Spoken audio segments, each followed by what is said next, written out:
Hello friends, welcome to Telugu audio story. ఈ channel కనుక మీరు ఫస్ట్ టైం చూస్తున్నట్లయితే ఛానల్ సబ్స్క్రైబ్ చేయండి, లైక్ చేయండి. అలాగే ఈ కథపై మీ ఒపీనియన్ని కమెంట్ రూపంలో తెలియచేయండి. ఇక కథలోకి వెళ్దామా? మన్నించు నా ప్రాణమా పార్ట్ 70 చూసే ముందు పార్ట్ 69 చూడండి. లింక్ డిస్క్రిప్షన్లో ఇవ్వడం జరిగింది. దాంతో వాళ్ళిద్దరి మధ్య కూడా క్లోజ్నెస్ చాలా పెరిగిపోయింది. కూతురు లేని ఆవిడ, తల్లి లేని పల్లవి ఇద్దరు తల్లి కూతుల కంటే ఎక్కువగా కలిసిపోయి రాబర్ట్ని ఏడిపించడం, అతనితో ఆడుకోవడం మొదలుపెట్టారు. అలా ఒకరోజు ఏదో వర్క్ విషయం పైన ఆఫీస్కి వెళ్ళిన పల్లవిని చూసిన రాబర్ట్ మాజీ ప్రియురాలు అతనితో వన్ నైట్ స్టాండ్ చేసిన ఒక అమ్మాయి పల్లవితో మాట్లాడుతూ, ఏంటి ఎన్ని రోజులైనా అతన్ని వదిలేయలేదు అంటే దాని అర్థం కొంపతీసి నిజంగానే అతను నిన్ను వైఫ్గా యాక్సెప్ట్ చేసినట్ట? అతని దృష్టిలో అమ్మాయిలకు ఆ కాట వస్తువులే మాత్రమే. అలాంటిది నిన్ను ఎన్ని రోజులు ఉంచుకున్నారంటే నిజంగా గ్రేట్. నీ దగ్గర ఉన్నదేంటో మా దగ్గర లేనిదేంటో మాకు తెలియడం లేదు. ఇంతకీ ఎంత డబ్బులు పే చేస్తున్నాడేంటి? అవును, ఒక్క నైట్కే చాలా మనీ ఇస్తాడు. అలాంటిది ఇన్ని నెలలు నిన్ను ఉంచుకున్నాడు అంటే నీకు ఎంత మనీ వస్తుందేంటి అని చాలా చీప్గా మాట్లాడింది. ఆ మాటలు విన్న పల్లవికి కోపం వచ్చి రాబర్ట్ దగ్గరికి వెళ్ళి అదే మాటలు చెప్పి ఏడుస్తూ, నేను ఇంకెప్పుడు ఆఫీస్కి రాను. అది ఆఫీస్లోనైనా ఉండాలి, లేదా నేను మీ లైఫ్లో అయినా ఉండాలి, అంతే అని కోపంగా అంది.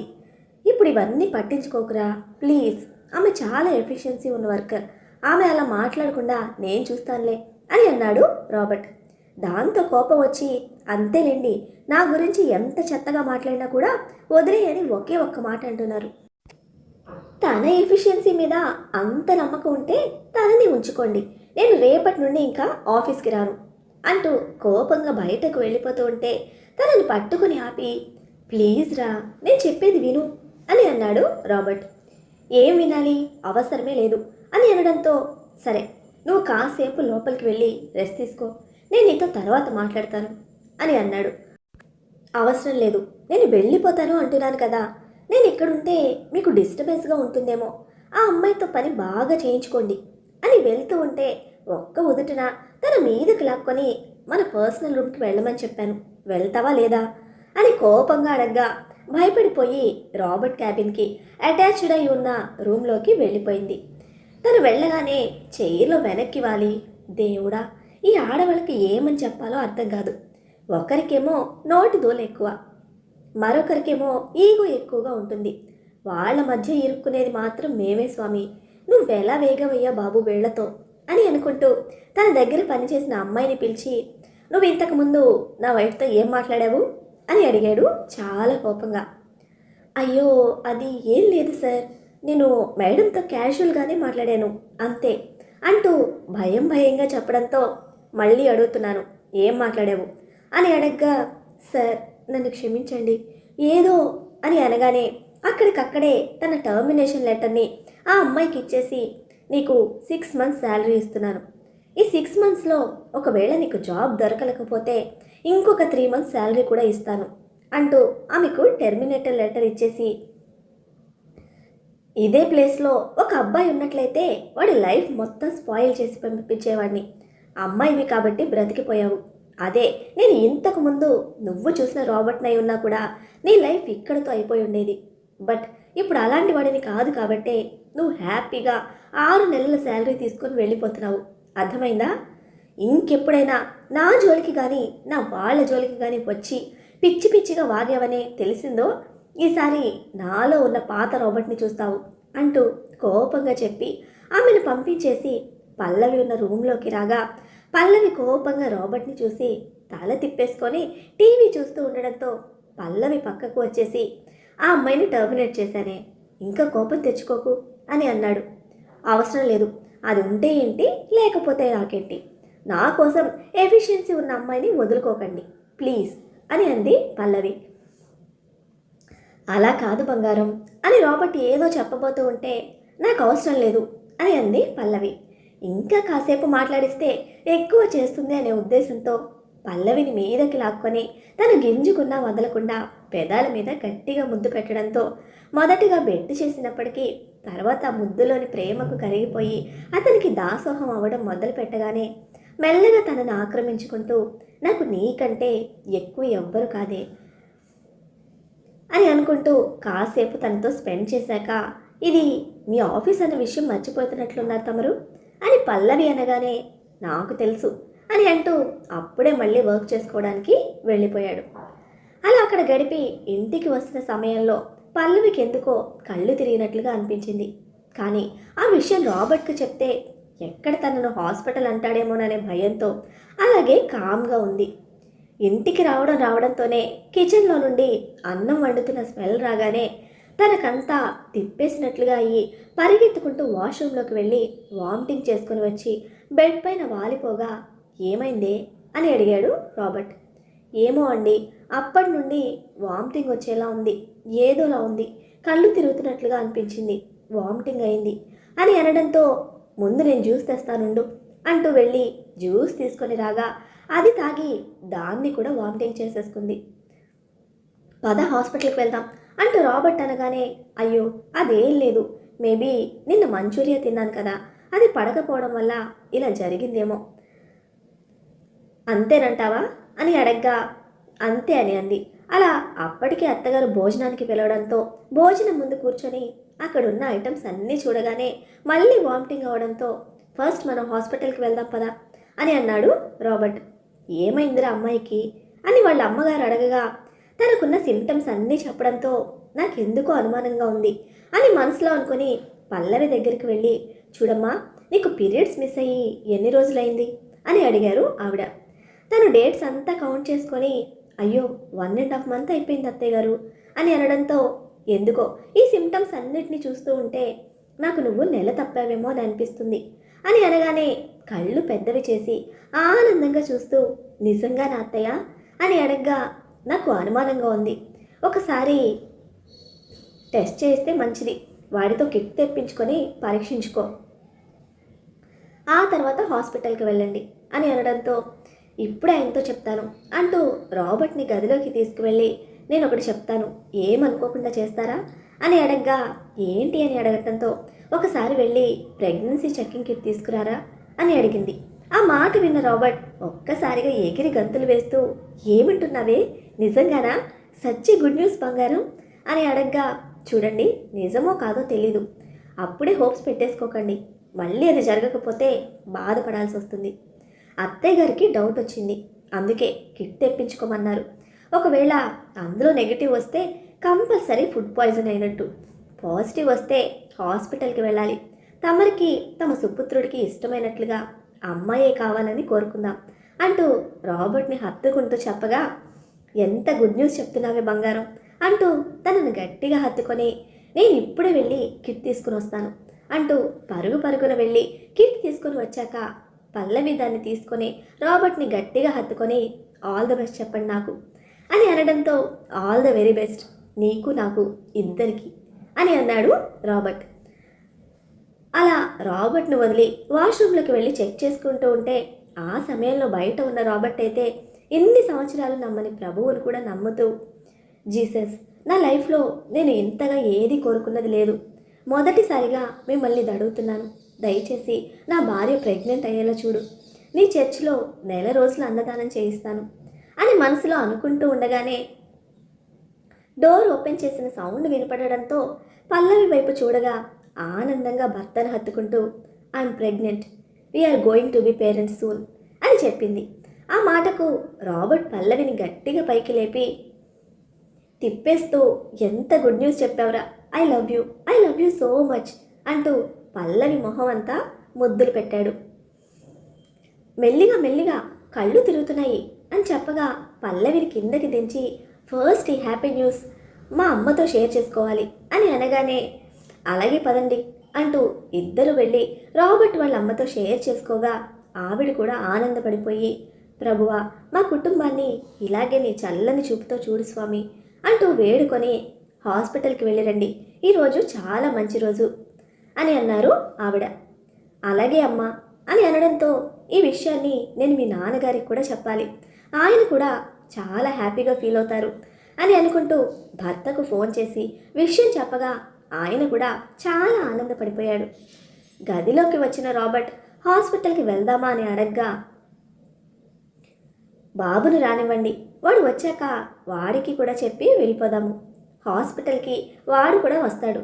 ఈ విషయం తెలిస్తే వాడు కూడా చాలా హ్యాపీగా ఫీల్ అవుతాడు కదా అని చెప్పడంతో అలాగే అంటూ ఈవినింగ్కి డాక్టర్ అపాయింట్మెంట్ ఫిక్స్ చేశాడు రాబర్ట్. అలా బాబు వచ్చే వరకు వెయిట్ చేసి బాబు వచ్చాక రాబర్ట్ బాబుకు విషయం చెప్పడంతో బాబు చాలా ఆనందపడిపోయి తల్లిని హత్తుకుంటూ, అంటే నీ బొజ్జులో కూడా బేబీ ఉంటుందా అని అడగ్గా అవును అని అంది పల్లవి. అలా బాబుకు చెప్పాక ఇద్దరూ కలిసి హాస్పిటల్కి వెళ్ళారు. డాక్టర్ మొత్తం స్కాన్ చేసి బ్లడ్ టెస్ట్లు అన్నీ చేసి అన్ని టెస్టులు అయిపోయాక తను ఆరోగ్యంగానే ఉంది. ప్రెజెంట్ అయితే ఈ ట్యాబ్లెట్స్ వాడండి, 3rd మంత్లో మళ్ళీ ఒకసారి వస్తే స్కాన్ చేస్తాను అని చెప్పి పంపించగా బయటకు వచ్చిన పల్లవితో స్వీట్ బాక్స్ తీసుకొని ఆరాధ్య వాళ్ళ దగ్గరికి వెళ్దామా అని అడగ్గా సరే అని అంది పల్లవి. అలా స్వీట్ బాక్స్ తీసుకొని పల్లవి వాళ్ళ ఇంటికి చేరుకున్నారు రాబర్ట్ పల్లవి. చప్పా పెట్టకుండా వచ్చిన పల్లవి వాళ్ళని చూసిన ఆరాధ్య పరుగు లాంటి నడకతో వస్తూ ఉంటే సునంద గారు కోపడుతూ, ఆరాధ్య బుద్ధి లేదా, ఇప్పుడు నెలలు నిండున్నావు, అలా నడవచ్చా అని అనడంతో సారీ అత్తయ్య అని చెప్పి మెల్లగా వాళ్ళని చేరుకోగా, నువ్వు ఇప్పుడు పరిగెత్తడం కాదు కదా, నడవడం కూడా నడవకూడదు అని అంది పల్లవి. అలాగే అంటూ రాబర్ట్ వైపు చూసి బాగున్నారా అని అడగ్గా బాగున్నాను, మీరెలా ఉన్నారు అని అడగడంతో బాగున్నాను అంటూ వాళ్ళని కూర్చోపెట్టి చెప్పండి ఇలా వచ్చారు, చెప్పుంటే జ్వలంత్ గారికి కూడా ఫోన్ చేసి ఈ పాటికి ఇంటికి వచ్చేసేవారు కదా అని అంది ఆరాధ్య. అనుకోకుండా వచ్చాంలే ఆరాధ్య అని అంది పల్లవి. అప్పటికే సునంద గారు టీ తీసుకుని రావడంతో వాళ్ళకు టీ ఇచ్చి ఎలా ఉన్నారు పల్లవి అని అడగ్గా బాగున్నామంటీ, మేము మీతో ఒక గుడ్ న్యూస్ షేర్ చేసుకోవాలని అనుకుంటున్నాము అని చెప్పగా ఏంటమ్మా అని ఆవిడ ఏం న్యూస్ అని ఆరాధ్య చాలా ఎక్సైటింగ్గా అడిగారు. పల్లవి రాబర్ట్ వైపు చూసి చిరునవ్వుతో వాళ్ళ వైపు తిరిగి మేము మళ్ళీ అమ్మ నాన్నలం కాబోతున్నాము అని చెప్పడంతో ఆరాధ్య అయితే ఆనందంగా తనను హత్తుకుంటూ oh my god great news, super, I'm so happy, ఈ విషయం మీ అన్నయ్యకు కానీ మావయ్యకు కానీ తెలిస్తే వాళ్ళు కూడా చాలా ఆనందపడతారు అని చెప్పగా అవునమ్మా చాలా సంతోషంగా ఉంది మాకు అని అన్నారు సునంద గారు.